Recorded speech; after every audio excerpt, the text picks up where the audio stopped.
এক রাতে রফিক নামের এক যুবক সাইকেল চালিয়ে পাশের গ্রাম থেকে বাড়ি ফিরছিল। তখন রাত ঠিক 10টা।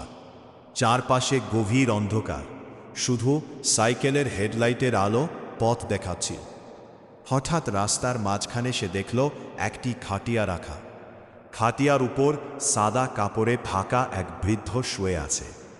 রফিক ভয় পেয়ে গেল, কিন্তু সাহস করে কাছে এগিয়ে গেল। বৃদ্ধ ধীরে ধীরে মাথা তুলল। তার চোখ দুটো অস্বাভাবিকভাবে জ্বলছিল।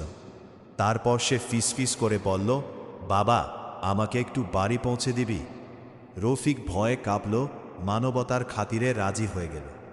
বৃদ্ধ খাটিয়া থেকে উঠে সাইকেলের পিছনে বসল।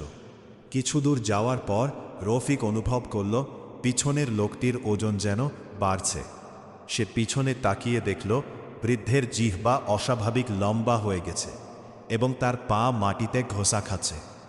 রফিক আতঙ্কে সাইকেল থামিয়ে দৌড়াতে শুরু করল।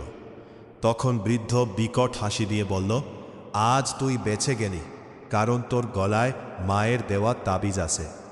পরদিন সকালে গ্রামের লোকজন জানাল, ওই রাস্তার পাশে বহু বছর আগে এক বৃদ্ধ মারা গিয়েছিল।